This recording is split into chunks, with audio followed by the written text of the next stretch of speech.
Hello, welcome to Sceptics Corner. If it's the first time you're with us, it is unfortunately going to be the last Sceptics Corner session. But if you want to dive back into the archive of, this is I think the 8th or ninth session we've done, then you're welcome to go back and have a look at the others on the church's YouTube channel. My name's Rory. I'm the minister of the Methodist Church in Haxby and Wigginton and Central Methodist Church in the city of York, alongside Judith Stoddart, who's a deacon who works with me there. And I've been preparing these sessions, having about half an hour's conversation, mostly each week, for about 2 months now, on a topic that is something I know people scratch their heads about. I do so myself. Things that seem to be assumed as true within the Christian faith that may just not be quite as obvious as we seem to think they are for other people, and maybe not for ourselves, or that some people say are absolutely certainly to be believed in and will happen and take place in the way that is described.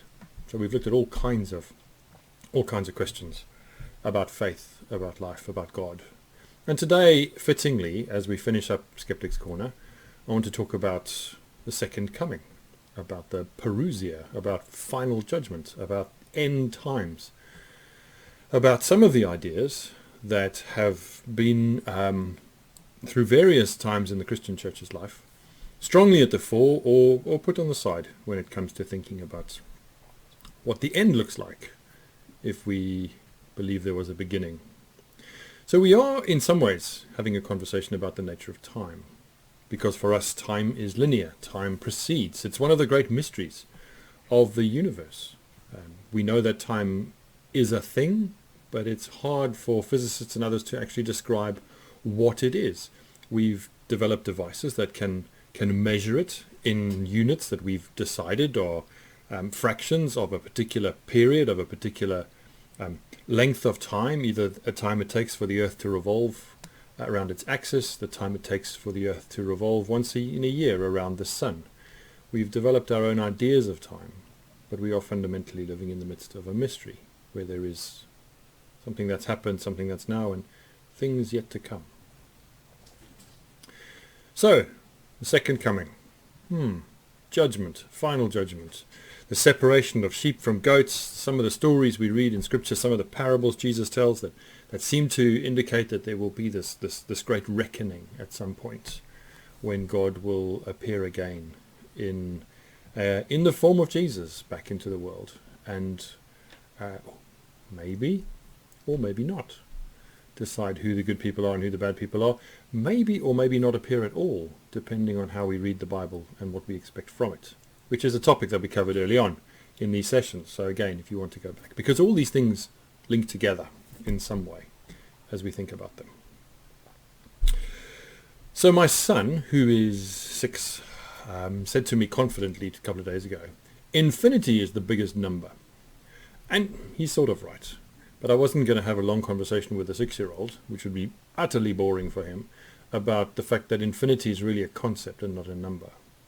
That there isn't a final number. There's just the idea of an unending sequence of numbers that was there an infinite amount of time you could, using any means at your disposal, count out to and continue and continue and continue. But we live in a finite world. We know that our world had a beginning. We know that our universe had a beginning. And depending on where we place our trust in terms of the stories that tell us that, or the science that tries to explain that, we know that at some point the Earth came into being. We know that at some point you and I, each of us, came into being. We have that as a very definite moment in our lives. And we know that if we've had children, or we know that in all kinds of ways, things begin and things end. Lives end. Periods of time end. Our measuring of time comes to an end at the end of a century for ourselves. We use all kinds of symbolic moments to mark the passing of time. New Year's Eve, New Year's Day, they just happen to be on a particular day of our choosing. But we imbue them with great significance because they are part of us thinking about the importance of the limitedness of things. So we take that idea of limitedness, that experience of limitedness, and we ask where God is in the midst of all of that limitedness. In theological language, we're talking about eschatology, the doctrine of last things. not just end times, more so much last things. And right through 2,000 years of Christian church history, and probably beyond, we have, in the Jewish tradition, counter to many of the cultures that the Jews found themselves in, we have a clear understanding of time as linear, and we have people scratching their heads for the best part of 2,000 years now, since the death of Jesus, about what to do with his words and Paul's words in some of the other passages in the New Testament, what to do with words that speak, it would seem very plainly, very clearly, of some kind of certainly unmistakable, for some people cataclysmic and catastrophic return of God in the form of Jesus to bring final judgment, to perhaps bring the beginning of a 1,000-year reign on earth, to perhaps renew the earth, for there to be a new heaven and a new earth, perhaps in the minds of some for us to be resurrected in our physical bodies. Perhaps for some the idea of the rapture, which we'll talk about in a minute. For some the prominence of the idea of an antichrist. Now if you go onto Wikipedia or many other places, and I've referenced Wikipedia a lot in these conversations because it is a really egalitarian, helpful place to go with lots of the questions that might be part of us exploring faith, God, life and the mysteries of those. If you go onto Wikipedia and you just type something like end of the world prophecies, you come up with pages and pages and pages of all kinds of prophecies. I myself, I'm 49, I've lived through quite a few that I know were recorded and shared in the media. Lots of prophecies around the year 2000 and entirely random, as I've said already, not just change of 1 year into the next, but an entirely random counting of the number of years in the first place. But for many people, the significance of those numbers and those moments and those beginnings and endings and their expectations shape the way we think about God and interpret the passages of the Bible that seem to suggest that there is more to come than just, as physicists would have us believe, the gradual dying of our sun that will expand to just consume the earth eventually, that the whole universe may be just moving towards what a lot of physicists believe now will just be a slow heat death. All the energy of the universe will be gradually dispersed until it is so widely dispersed that it's not effective in achieving anything. But that for us right now, we live in a time when the universe is incredibly productive and we have just the right kind of sun in just the right kind of place, around just the right kind of planet, with just the right kind of moon, with just the right kind of, well, many things that make human life possible. But that the universe itself has an ending. And just to digress for a moment, there was a time when people thought that the universe we might be in an endless cycle of the universe, sort of having what we've called Big Bang and expanding outwards, but then slowing down, contracting, and eventually all rushing backwards inwards again, and becoming so superheated and concentrated in the formation, in the reforming of the singularity from which the Big Bang happened last time around, that it all just exploded again. So we have this oscillating universe theory, which is part of a statistical argument for some in the miracle of life on Earth or anywhere in the universe.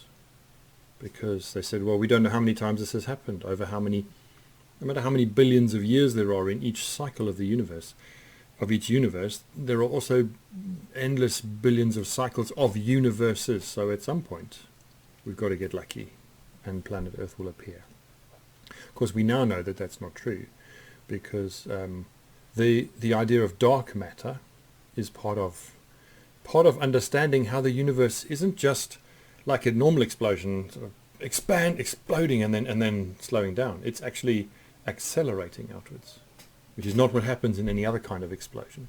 So there's acceleration happening, and that acceleration is, well, doing what acceleration does, increasing, so that the universe is not slowing down, it's in fact speeding up. And that's one of the great mysteries of physics. So in a moment we're going to talk about some of the specifics that are part of the Christian faith when it comes to thinking about endings, and specifically the end of the world, or end times, or last things, as we understand them, as we think about them, as we argue about them, as we ask whether they matter, and if so, why. So we'll begin with what is called in theological terms the parousia, which is a Greek word, which in its original language, in its original meaning, was a technical expression. It was used to denote the arrival of a king, the visit of an emperor. It was a grand arrival. In the Christian tradition, that word has been used to describe very definitely what we call the second coming of Jesus. It's used 24 times in the New Testament. 7 of those relate to individual people. They are not about they're not about Jesus, but 17 of them refer to the second coming of Christ. They refer to this idea as we understand them and as we interpret them. Let's be clear. Again, these are not just verses that say, and this is how it will be and it will happen on this day. But they hint at, or they give strong inference to, or some just pretty much put into the mouth of Jesus the words that are about his return and his second coming. So it's a strong theme in the New Testament. It's there in lots of places, the idea that Jesus is going but will return. Part of the difficulty with the parousia is that when you read the New Testament, you discover that the disciples and Paul in his writings, that they all expected that to happen within a matter of years, if not sooner. That they expected within their lifetimes that they would literally see Jesus again, that he would return. And so, of course, as they get older, and as the church gets older, and as they begin to die, that belief, that idea of the urgency of the imminent return of God in final judgment, in a final, see, I told you so, which is one of the ways of thinking about it, that belief begins to be challenged by the fact of the passage of time. And we find in the New Testament some wrestling with that and some changing of language in the way in the later writings of the New Testament the person of Jesus is talked about, and the work achieved by Jesus in his earthly life already is seen and described. So the first thing we think about is this idea of the parousia, which is mainstream Christian belief for lots and lots of people. They read those passages and they see them as describing an event that will happen at some point. And one of the places that we go beyond just prophecies that are about the end of the world, one of the places to go again to explore online, or there are lists of ideas that people have had of quite specifically the day and date on which Jesus will return, or the kinds of things that need to happen in order for that to take place. And some of those relate specifically to the restoration of the land of Israel and the return of all Jews to the land of Israel. And so I know there are movements, there are organizations in America that are actively supporting and sponsoring the return of Jewish families, not because they're not welcome anywhere else in the world, but actively working to help them return to Jerusalem in order to hasten the return of Jesus, because that seems to be something that God is waiting for. We have the same problem that the late New Testament writers did, in that it hasn't happened, and it hasn't happened for over 2,000 years now, nearly.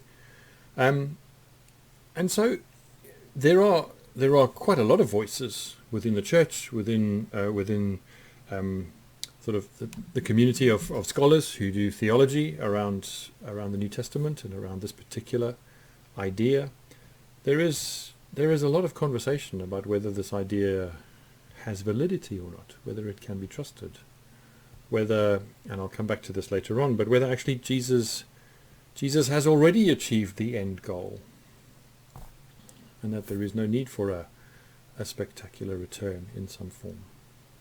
But I wonder what you believe. I wonder what you think to be true or not, or what your ideas are of the parousia, of the second coming, as an event, and we can talk about what happens after it in a moment, but as an event that takes place, that will unmistakably herald to the world that God is God, that Jesus was Jesus, and that everyone has some decisions to make about what they believe and what they value.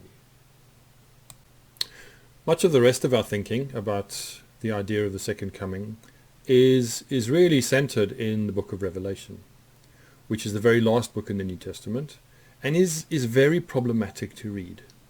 Not because it's something we're not sure.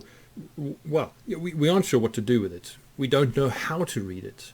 We don't know whether we should read it as some kind of allegorical vision, as full of symbolic language, whether we should read it as some kind of historical, into the future historical prophecy of literal events and the description of actual beasts, and when it describes God in heaven, whether those are reliably descriptive images of what it will truly be like.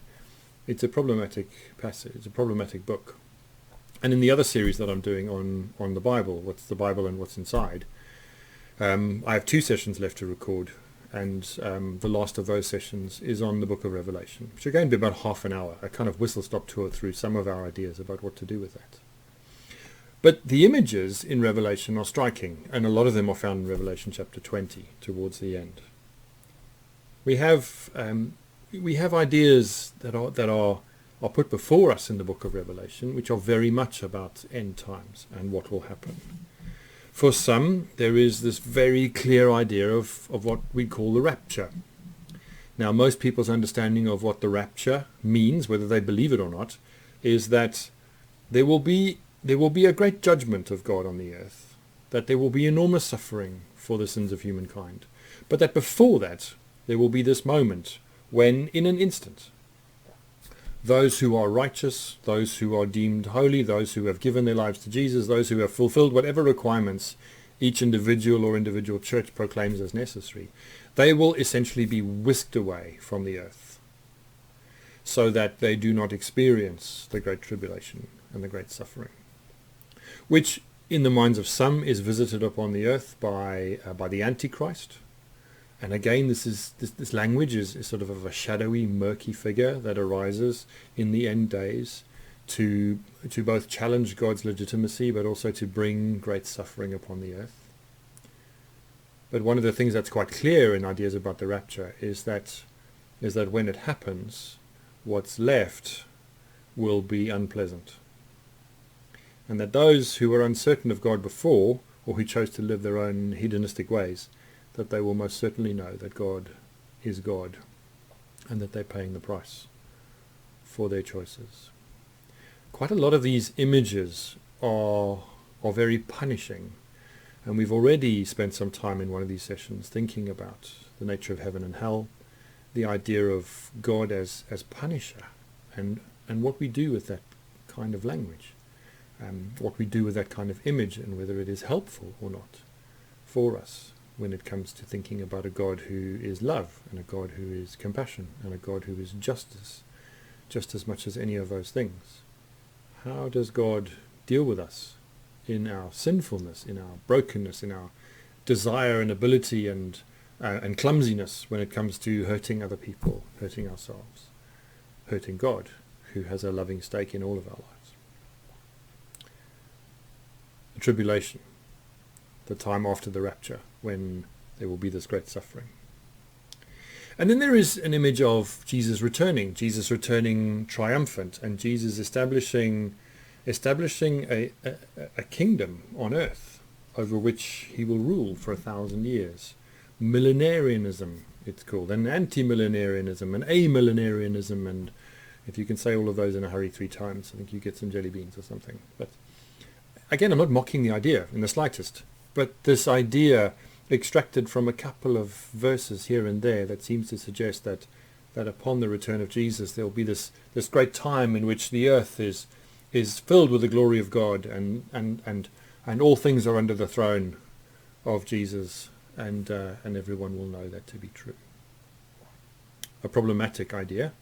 I don't have time to go into all the details as to why, but it is again a sketchy extrapolation of a couple of maybe enormously symbolic verses that we find in the book of Revelation and elsewhere. One of the things that you'll find when you read the book of Revelation, you'll find 2 things. The one is that you get mightily confused really quickly. But the other is there are a lot of numbers. There are a lot of numbers. And the numbers all have symbolic significance. And we think we know, or we think we have ideas, and often very contradictory ideas about what those numbers represent. But in the book of Revelation we have lots of numbers that all are deemed to mean different things. So one of the other ideas that is part of the doctrine of last things, or of end times, is of almost linked to our and I use the word naive not to suggest stupidity in some way or gullibility, but naive in terms of simplicity. Our ideas of the Garden of Eden in the earliest bits of Genesis, and the way that is described as this sort of perfect place where perfect unity with God and perfect relationship is found. There is the image as well in the book of Revelation of a new heaven and a new earth, where all is restored, where all is peaceful, and where all is brought into its final fruition. Now, how our ideas of heaven and hell fit into all of that, how we understand those places as temporary places or permanent places or in-between places, in all of this is another part of our scratching of our heads about faith. What does it mean for us to believe in heaven, perhaps to believe in hell, at the same time as believing in that in the end, well, either the physical end of our planet, which we know will happen at some point, or before that, some kind of intervention by God, which will bring about some enormous change in humankind's experience of themselves, of God, of the nature of their lives. How all those things link together, and how in our discussion about heaven and hell we looked at some of the ideas about purgatory and limbo and other ideas that have been part of various churches' lives for a long time, as part of their lives or still in their lives, trying to make sense of this in-betweenness which is between the beginning and the end, and especially around the problem of where the souls of those who've died are between the formation of the universe and the end of everything in the return of Jesus, or however God's kingdom will come to final fruition. And then lastly, there are many in the Christian church who believe, as part of their scholarly exploring of the passages and church history and our understanding and looking at the physics and the science that is now available to us, that Jesus is not going to return. That when we read passages like the book of Revelation, we are reading deeply symbolic, even superstitious beliefs and practices and writings out of a time before our own that are not accurate to the world that we live in, and that even though they may be in Scripture because they are deemed significant and important, they're not in Scripture because they describe historical events that have yet to unfold. They're not about actual moments that will come into our lives. And so there are many who think that, alongside the many who believe in the parousia, the return of Jesus, in perhaps the rapture, in the Great Tribulation, in the rising of an Antichrist, and goodness me, just in my lifetime we've had any number of them, people around the world described as the Antichrist. The idea of this 1,000-year reign, a new heaven and a new earth, the restoration of our human bodies. There's a huge body of belief about the last things. And amongst that, there are those who say, not because it hasn't happened and they don't believe in it, but because they look at the events of the life of Jesus through a particular lens, who say that Jesus doesn't need to come back. There is no need for a second return. That in fact, in the life and the death and the resurrection of Jesus, everything is already completed. And we now live into the infinite possibility of God present and active in our lives, as partner in bringing everything that's good and everything that endures and everything that makes us people of hope, people of grace, people of love, people of justice. That all of that is already there. That God has announced God's self into the world. And that if God did so again, that would always be an historical event in a given time, even if that was the final time. And so for all those who didn't live in the time of Jesus, or the time that is the end, they've had no experience of God being in the world in that way.